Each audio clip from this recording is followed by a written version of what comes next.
Now only got to deal with the mama, only got to see her once a year, and it's over. And the money goes up and up and up. So they killed this $20 million guy, but they reaped $60 million in benefits. Beyonce's really not helping Chloe's project or Chloe's album. I think Beyonce should post because that's her artist, but Beyonce isn't obligated to post. And if Beyonce's post...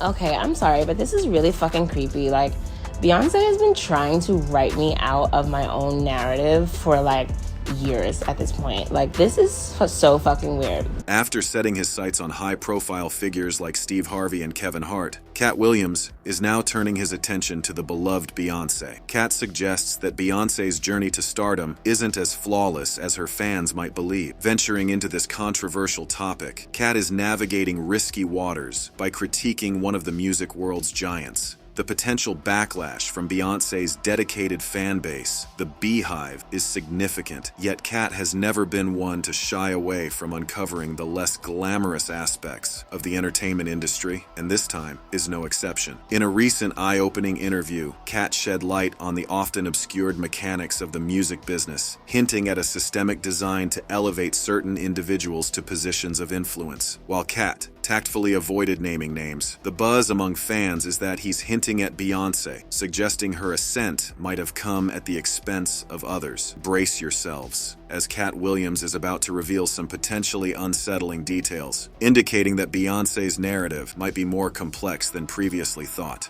I'm trying to have a conversation that's not being had, and I'm really sorry that these conversations are being had by a comedian. I wish too that it was a religious leader of some kind having this conversation, or somebody's politician talking about this. When it comes to a successful music career, Beyonce is often viewed as the epitome of success, with numerous accolades, a billion-dollar brand, and a fiercely loyal fan base. From her debut album, Dangerously in Love, Beyonce's career has only soared. However, according to some insiders, her path to the top wasn't devoid of strategic maneuvers. Katt Williams, known for his candid revelations, is now focusing the spotlight on Beyonce, challenging the conventional narrative with his straightforward approach to exposing the industry's hidden truths. Katt has established himself as a fearless commentator, unafraid to discuss the darker elements of showbiz that others might avoid. Previously concentrating on the realms of comedy and film, Katt is now expanding his exposés to include music icons like Beyonce. In a candid conversation with Kari Champion, Katt opened up about the true dynamics of the industry. He suggested that what fans often perceive as serendipitous events shaping artists' careers are in reality part of well-orchestrated plans. Based off of pretend that seems like a setup is. Everything that happens in a business, everything that happens in a business that's based off of pretend, that seems like a setup, is. According to Katt, these seemingly random breakthroughs are far from accidental. They're elements of a larger strategy, meticulously planned to promote certain artists to the forefront of the music scene. As Katt delves into this new area of disclosure, the industry braces itself for the impact of his revelations, which could challenge the public's understanding of Beyonce's career and the broader mechanics of the music industry. Reflecting on Janet Jackson's notorious Super Bowl wardrobe malfunction, Katt Williams points out that such controversies often have hidden beneficiaries. In the fallout from that incident, while Jackson's career took a hit, Justin Timberlake's career, on the other hand, continued on an upward trajectory, showcasing the disproportionate impact of the scandal. Katt's commentary urges fans to take a deeper look into the glittering facades of their favorite celebrities, Beyonce being no exception to this scrutiny. Beyonce's illustrious path in the music industry is unparalleled, marked by groundbreaking achievements and a trailblazing legacy. However, her journey hasn't been entirely free from contentious moments. A recurring topic of debate is the comparison between her chart-topping Crazy in Love and Ameri's One Thing, sparking annual discussions among fans and critics alike regarding the origins of the sound that defined an era. This debate not only highlights the complexities within Beyonce's career, but also underscores the nuanced and often overlooked aspects of creativity and influence within the music industry. Here's Ameri's version, and here's B's version. Spotting the similarities between the two tracks isn't rocket science, and that's exactly where the beef begins. The buzz among fans is that Beyonce might just be the reason Ameri's musical journey hit a speed bump. For those out of the loop, Ameri, a Korean-American songstress, burst onto the scene in the early 2000s with a voice that stood out from the crowd. With the legendary Rich Harrison in her corner, Ameri dropped 4 albums that were nothing short of fire. Her second album, Touch,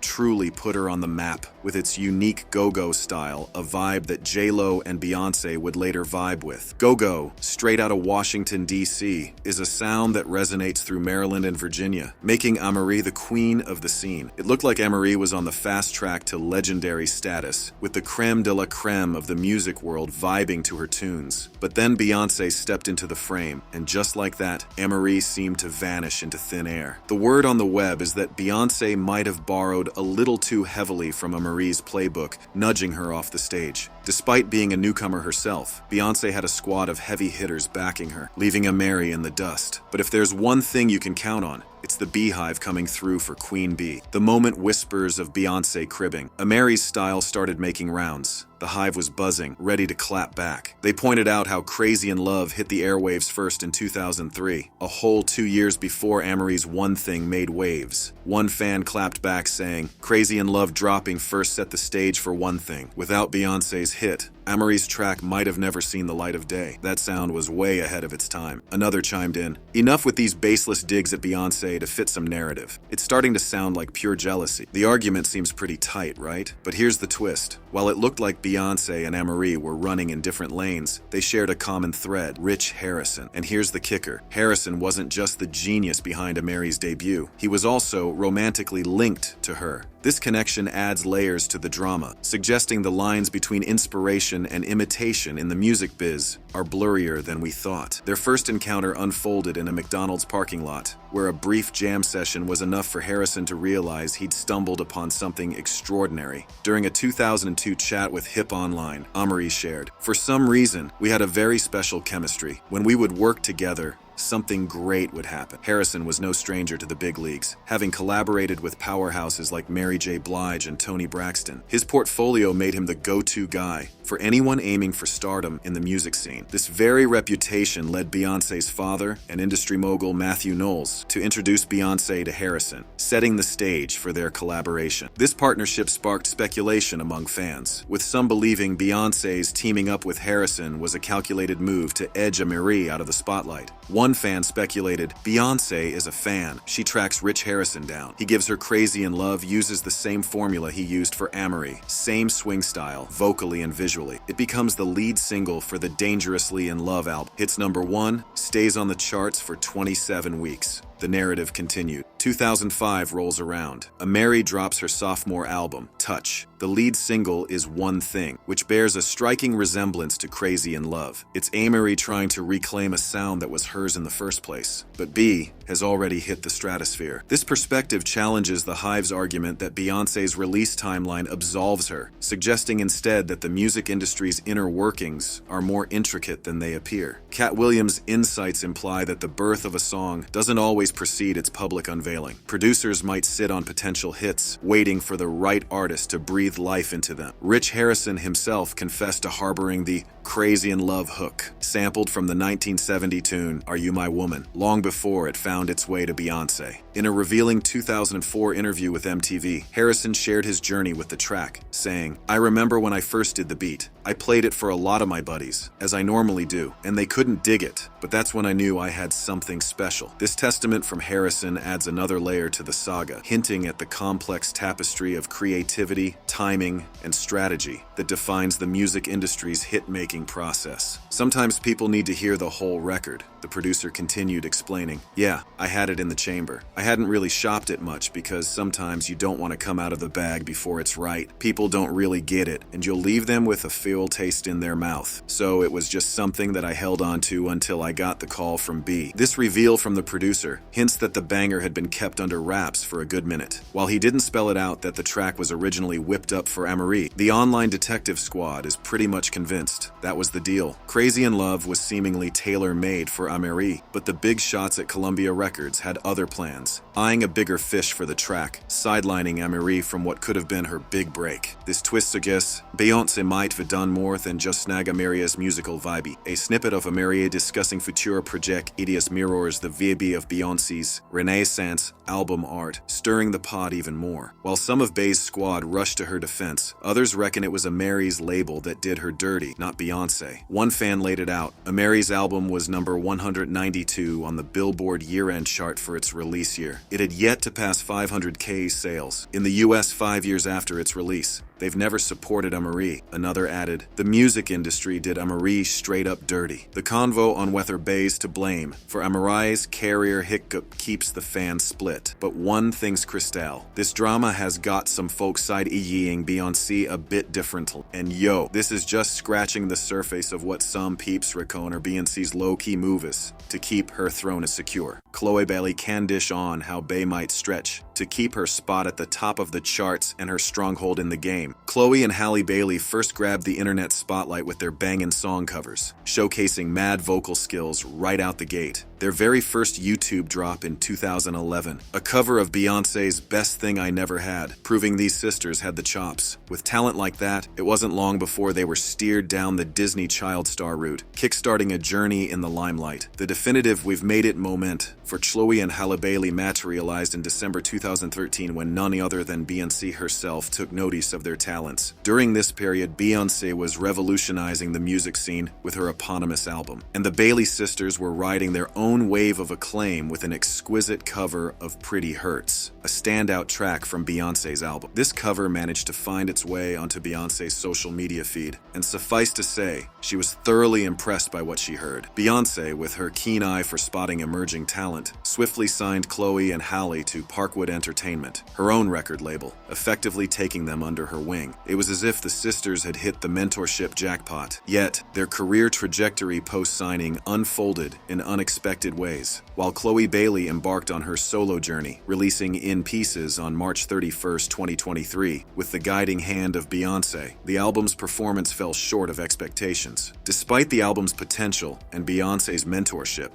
In Pieces managed to sell only a modest 10,000 units in its initial week, leaving fans bewildered about the lackluster performance of Beyonce's protege. On paper, Bailey seemed poised for success, which begs the question, why the shortfall? Well, if you ask DJ Envy, he'll tell you that Beyonce is the one to blame here, and you might want to hear him out before you throw him to the wolves. He argues that Beyonce could have leveraged her colossal social media presence, boasting 319 million followers on Instagram alone, to amplify Bailey's album. Yet, Beyonce's social media platforms remained silent on Bailey's release, a move that raised eyebrows among fans and sparked speculation. Rumors began to circulate, suggesting that Beyonce might have harbored reservations about promoting Bailey, possibly due to a perceived competitive threat. Some even speculated that Beyonce's initial decision to mentor Chloe was a strategic move, to keep a close eye on a rising star who could potentially eclipse her own. Despite these swirling theories, Chloe Bailey has publicly refuted such notions. During an appearance on The Breakfast Club, she expressed her gratitude towards Beyonce, emphasizing the unwavering support she's received. Chloe made it clear that she doesn't believe Beyonce's lack of promotion was indicative of any underlying tension or a deliberate attempt to stifle her success. Just when you thought the drama couldn't get any spicier, Azealia Banks is here to stir the pot even more. The American rapper has been beefing with Beyonce for what feels like an eternity. Banks even went as far as throwing shade at the Renaissance tour, right after hyping up her followers about snagging tickets to the much-anticipated event. Curious fans were eager to hear about her experience, but Banks flipped the script, tearing into Beyonce with a vengeance. In a fiery tirade on Instagram, Banks let loose, saying, "I stayed home. I decided I didn't want to see Giselle and Blue Ivy's cabaret. I wasn't leaving the comfort of my mansion to hear her sing Mary J. Blige covers and literally watch the same show I can watch on Instagram." But Banks didn't stop there. She went in even harder, expressing her disillusionment with Beyonce. "In a big way, I kind of got over her that night. For a woman who's done so much nasty stuff behind the scenes to stifle other black female artists, yet still is too afraid to come at Adele for the Little Lemonade stunt and tearing a Grammy in half while she's in the front row pregnant Lamau. Literally, she begs people like Dixie Chicks, Shakira and Adele for collabs, but doesn't pay the legion of black women who pen her songs. She capped off her rant by critiquing Beyonce's treatment of the legendary Kevin Jay-Z prodigy, saying, "And I had a second thought about how tasteless it was for her to have the legendary Kevin Jay-Z prodigy sweating her wig out and performing from the pit. No, Giselle, you thought you went hard. You need to go harder." For those not in the know, Banks's disdain for Beyonce is nothing new. She's accused the singer of undermining black artists and even jacking her tracks. In early 2022, Banks didn't hold back, slamming Beyonce for allegedly trying to wipe out her contributions to house music. The drama escalated when Banks reposted a quote from an insider discussing Beyonce's creative process. The source, speaking to Metro UK, revealed she loves the fact that so many black writers and DJs are thriving in the dance scene over there, and was paying attention to songs by people like Mr. Jam, David Asante, Mnek, Camille, and early Azalea Banks when brainstorming. Banks was livid, clapping back, "You're brainstorming with 6 people to my early records, which are miles beyond whatever flaccid and insecure attempt you just made to try for an attention grab during Pride Month, when you don't give a damn about the gays any other time of the year." But Banks wasn't done yet. She had more to unload than Instagram's character limit would allow, so she took to IG stories to continue her unfiltered rant, spilling all her grievances in the rawest form. It's pretty clear that a Banks and Beyonce duet is off the table, but what's intriguing is that Kelis echoes Banks's sentiments. The drama kicked off earlier in 2022 when a fan page for Kelis spilled the beans that Beyonce's upcoming Renaissance album would feature a snippet of Kelis's jam, Energy. The catch? Beyonce hadn't hit up Kelis for the green light on the sample. Understandably, Kelis was seeing red. She hit back with a scorching reply. "My mind is blown too, because the level of disrespect and utter ignorance of all 3 parties involved is astounding. I heard about this the same way everyone else did. Nothing is ever as it seems. Some of the people in this business have no soul or integrity, and they have everyone fooled. It's not a collab, it's theft." From Banks calling out Beyonce for jacking other artists' vibes, to Bey doing the most to dim the shine of rising stars under her, it looks like Beyonce's got a closet brimming with secrets. With Katt Williams throwing down some serious accusations, given his track record for keeping it 100, it's hard to brush off his words. Too many artists close to Beyonce have seen their work and opportunities vanish. It can't all be just bad luck. And if Katt's taught us anything, it's that nothing in Hollywood happens by chance. So, what's the Beehive gonna do? Will they stand by their queen? Or are we about to see Beyonce's reign wobble for the first time in forever? It's anyone's guess, but one thing's crystal clear. Katt's bombshells have rocked the very core of what Beyonce's built over the years. With all the recent scandals, everyone's eyes are peeled for the next big twist in the tale. So stay tuned and keep that popcorn handy, because we're all in for a wild ride with every new revelation in the saga.